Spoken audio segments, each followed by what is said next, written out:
How do you balance the need for patient motivation and realism when LDN is slow-acting or non-linear in effect, particularly in the context of broader protocols at cellular healing and immune recalibration? Well, I have just an optimistic educational expectation drive in myself at all times.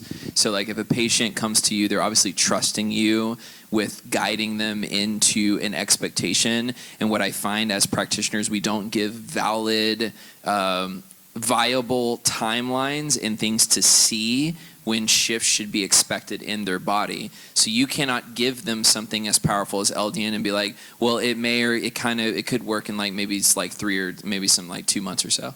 Like they're gonna be like, what the frick? Like, why do I see you? If you're like, hey, at 2 months, you're gonna start to notice your pain shifting. You may get deeper sleep. You start to lay out the benefit. I lay out the benefits. And laying out the benefits actually encodes, I'm gonna get real woo-woo, but it encodes the cellular potential for their cells to believe your words, and their body is going to adhere to what you speak over them. That's why words are so powerful. So set the expectation. There's no other way to do it. At 3 months, you should see this. At 6 months, I want you to notice this, your immune system. You go down the line and give them something. I mean, we used to have little, the more simple, this is why I love something like a CRP for an inflammatory marker. You do not have to have a $4,000 SIRS test. You can tell a lot from CRP. You can tell a lot from, just like she said, CBC with diff. Same thing in the LDN. We can get a lot of expectation on the upfront. There's so many benefits. Pick 5 of them, lay them out on a marker, on a timeline. I know it sounds funny, but give them goals to see. When I had a patient, we would fill out an evaluation, you would reevaluate.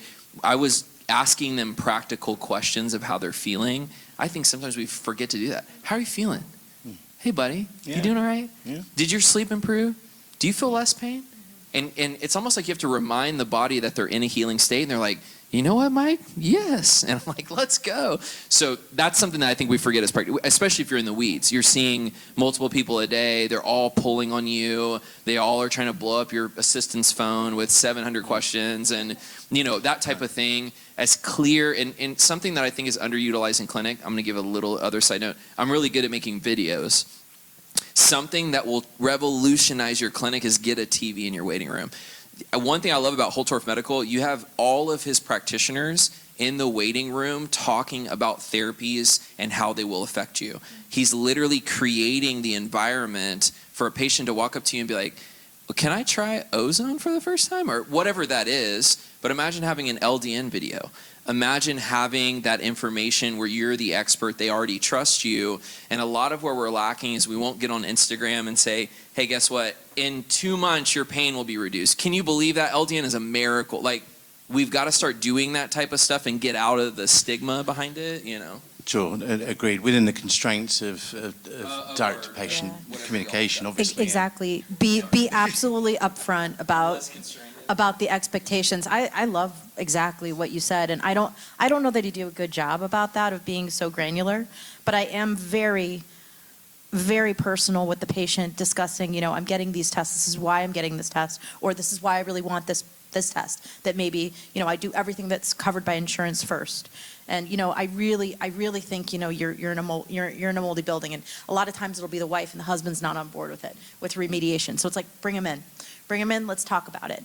I'm not, you know, you have to have support. The patient has to have support. It has to be a team approach, especially if you're talking about, holy Hannah, your house isn't fit to live in. You know, I mean, that wrecks marriages. So like, you got to be really careful when you're doing all of that, but setting expectations, setting goals together, and then I utilize MSQs, so medical symptom questionnaires, and then different types of questionnaires, so that you can come back when a patient's in the weeds and they're like, Dr. Z, I don't feel better, or I feel worse, and you can say, actually, you know, you had 138 points of your symptoms 8 weeks ago, and now you're at a 78, you know, wow, you know, you've done really, really well. Also, I have them give me little updates, you know, I'll say, I'm seeing you in this time, but I want to find out in 2 weeks, you know, I give them a little action plan, like saying, okay, I know this is really overwhelming and we're giving you this whole pyramid of things that we have to correct, but I want you to take 3 Epsom salt baths this week. You know, I want you to make sure you're getting this many ounces of water in and I want to make sure you're getting your protein in, like whatever it is.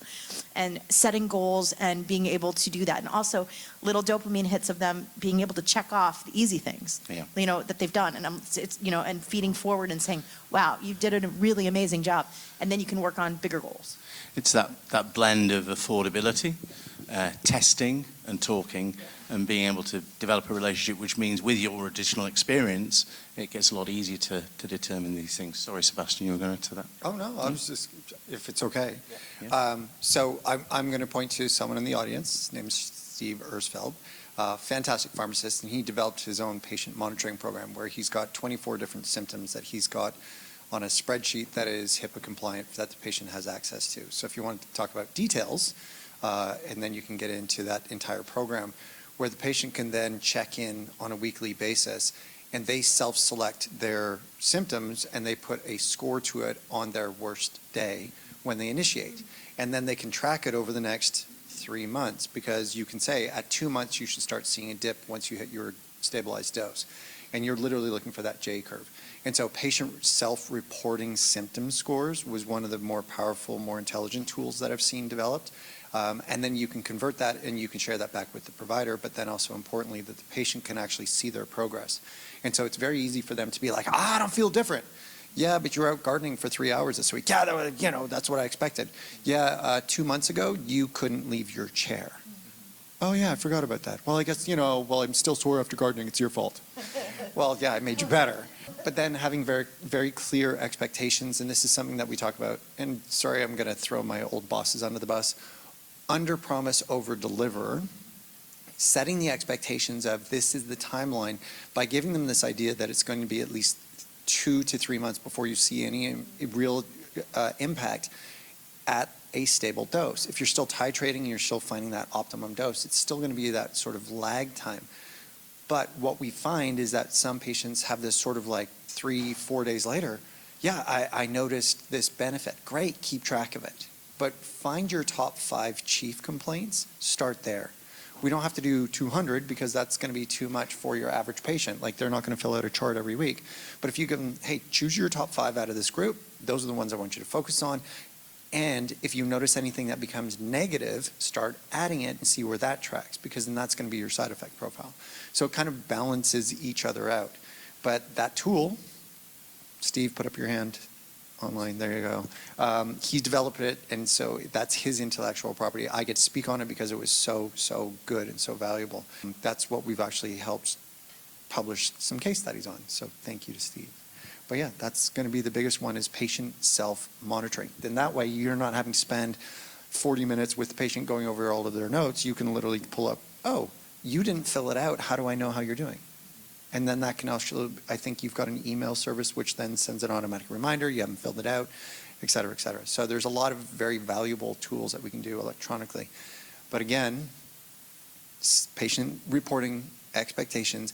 And then finally, from the pharmacy perspective, we also have a really good follow-up program in having the patients get followed and have those questions, regardless of the modality of treatment, peptides, all of the supplements, LDN, et cetera, having that touch follow-up from the pharmacy, because that also gives a very shortened information subset back to the providers. Hey, this is what we noticed and this is what we believe we can change, and these are some of the fundamental changes they made. And so having a collaborative relationship, which is the big one. So if you're out there on your own and you don't have someone you can trust to also have the other side of the equation, makes it extraordinarily difficult. And so working with a good provider team.